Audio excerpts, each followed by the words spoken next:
So, TemTem has just released the final island and concluded the storyline. The question I'll be answering today is TemTem worth it? And well, the answer to that is... Hey, it's me, Veggie Hotdog. Before we go any further in this video, please make sure to hit like and subscribe and leave a comment below. See you in the next episode.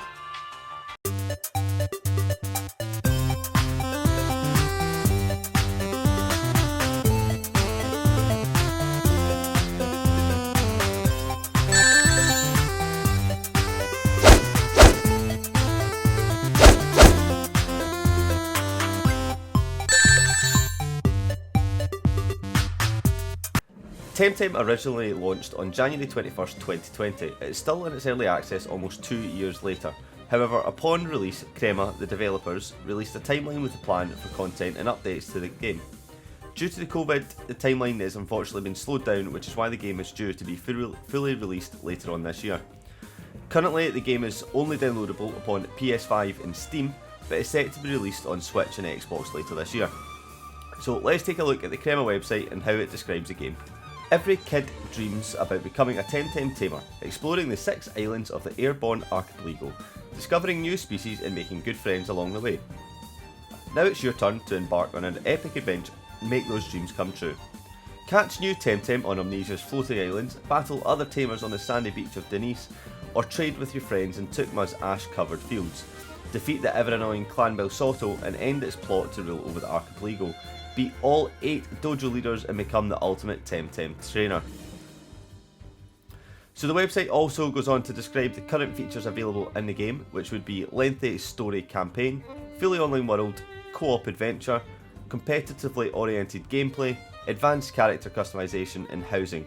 We'll touch on each of these in a little bit more detail in the video.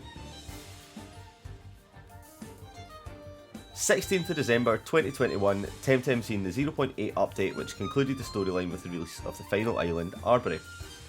Overall, the storyline on its own is said to take around 35 to 40 hours and can take a lot more if you take part in all the side quests and just grinding throughout the game.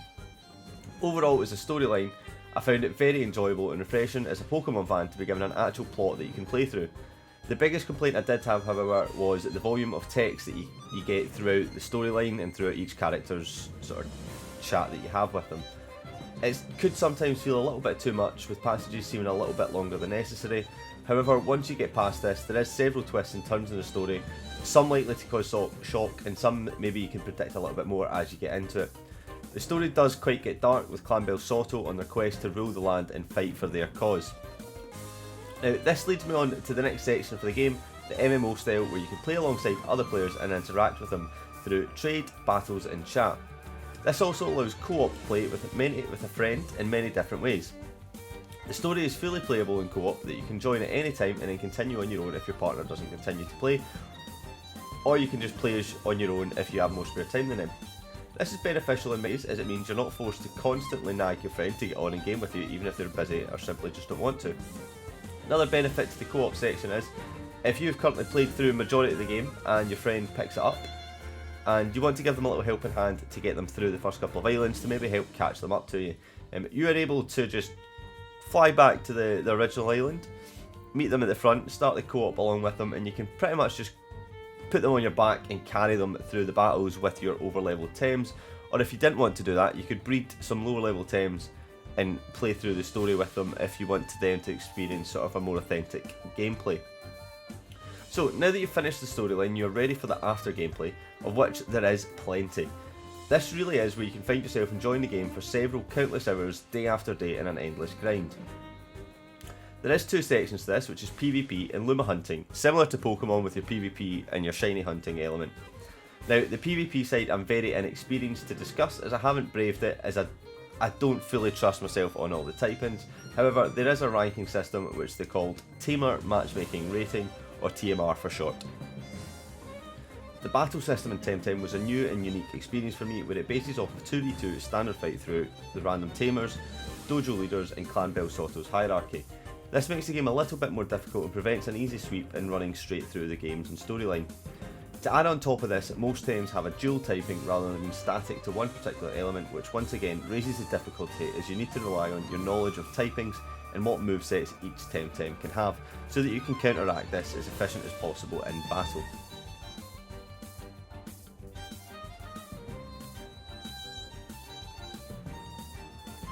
TMR rating is improved by taking on battles throughout the PvP section in game and taking on competitive battles.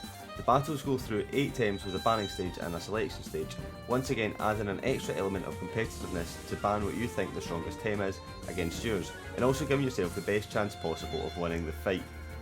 Outside of the regular TMR rating, there is several tournaments hosted by community members and streamers that involve teams of Tamers all the way down to fun challenges of baby Tems only. Make sure to check this out, whether it be on Reddit or Twitch TV. Following on from PvP, a popular activity for after game is Dojo Rematches. These can be accessed once a week in each dojo. These battles follow the same structure as PvP but can be strategized against due to knowing roughly what you're going to be up against, as the leaders use a pool of TemTem from each typing that they're associated with. As a reward for taking on this challenge and winning, you're rewarded generously. If the player wins, the number of Pansons they're rewarded with depends on how many attempts it took. Winning without any losses will give a reward of 100 times the Tamer level, going down 10% for each loss.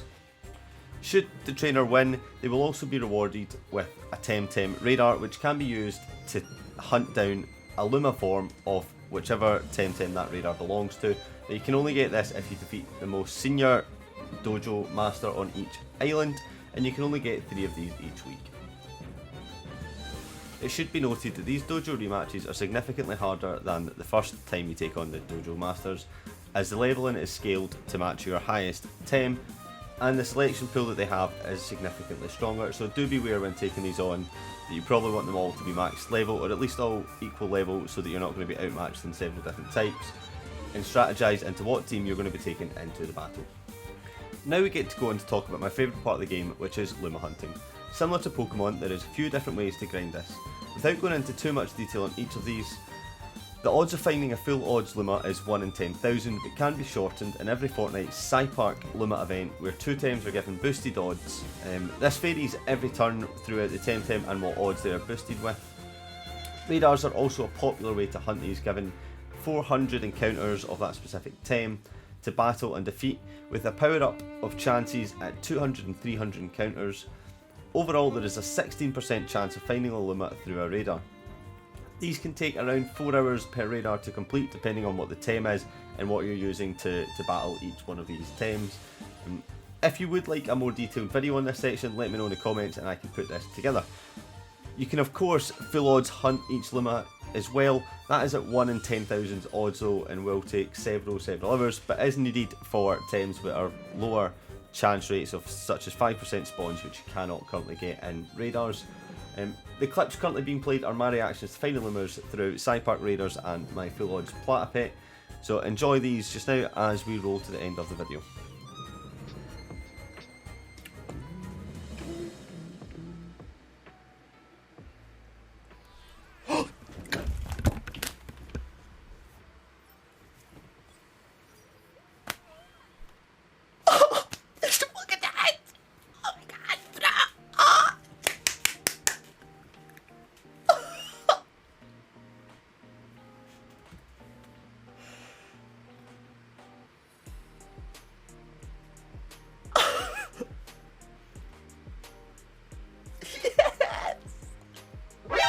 NANI?!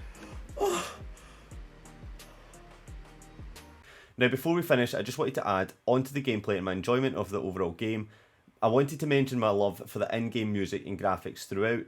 Each island and each section has its own unique music, and it really adds to that experience that you get throughout playing. The graphics as well I thought were really good and sort of exactly what I wanted in this type of game, which 10 out of 10 from me on that. The really cool monster design on each model that they have is excellent, and it really helps when I'm looking to push on to the next Luma hunt, because I know that design is going to be super cool. But so when you ask me, is TemTem worth it in 2022, my overall answer has to be a resounding yes. With several hours put into the game since picking it up in the second half of 2021, I would recommend this game to anyone who enjoys a monster collection game with a fun, interactive story and multiple different activities for after the story. So yeah, thanks for watching guys, and I'll see you in the next video.